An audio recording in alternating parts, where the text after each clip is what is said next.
Actually খুবেই আনন্দৰ দিন। আজি আমি ৰেজিঅ' হেল্পিং হেণ্ডৰ ৪ৰ্থ বাৰ্ষিক অনুষ্ঠান এটা আয়োজন কৰিবলৈ পাইছোঁ।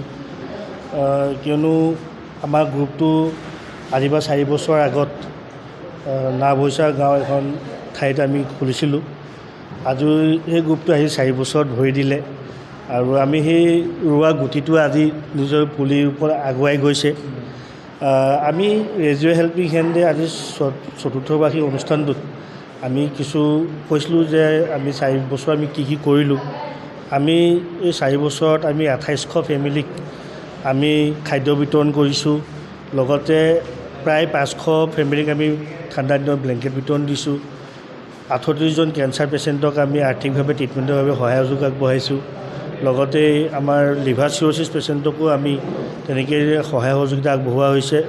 আৰু তাতে নৰখি আমি ছাত্ৰ ছাত্ৰীলৈ কিতাপো আমি আগবঢ়াইছোঁ।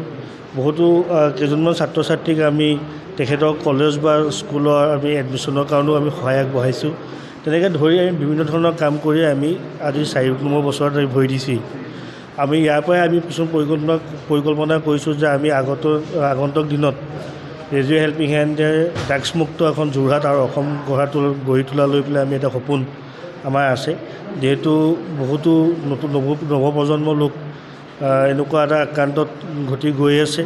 তাৰপৰা কেনেকৈ যুৱকসকলক আমি উলিয়াই আনিব তাৰে আমাৰ এটা পৰিকল্পনা আছে। আৰু মই যোৰহাটবাসী আৰু অসমবাসীক মই অনুৰোধ কৰোঁ যে সকলোৱে আগুৱাই আহক। ৰেজিঅ' হেল্পিং হেণ্ড এটা জাষ্ট আমি প্লেটফৰ্ম হিচাপে আমি লৈছোঁ, যিটো আমি মানৱ ধৰ্মৰ কাৰণে কাম কৰি আছোঁ। এই প্লেটফৰ্ম নহয়ও আমি নিজেই ওচৰ চুবুৰীয়াত আমি সহায় সহযোগিতা আগবঢ়াওঁ বা আমি তেওঁলোকক ভাল দিশ এটা দেখাবৰ কাৰণে আমি চেষ্টা কৰোঁ। যদি সকলোৱে আমি এই যদি দায়িত্ব হিচাপে লওঁ, নিশ্চয় আমাৰ সমাজখন বৰ ভাল হ'ব আৰু সকলো আগুৱাই যাব পাৰিব আৰু এটা ভৱিষ্যতে আমি এটা নতুন অসম গঢ় লৈ পেলাই আমি আগুৱাই যাব পাৰিম। তাই পৰিকল্পনাৰে আজি ৪ৰ্থ বাৰ্ষিক অনুষ্ঠান আয়োজন কৰিলোঁ আৰু বিশিষ্ট ব্যক্তিসকলো আহিছিলে। ইয়াৰ সকলোৱে আমাক দিহা পৰামৰ্শ আগবঢ়াইছে আৰু নিশ্চয় আমি এয়া কাম কৰি যাম আৰু ৰাইজৰ সহায় সহযোগিতা সদায় কামনা কৰিছোঁ।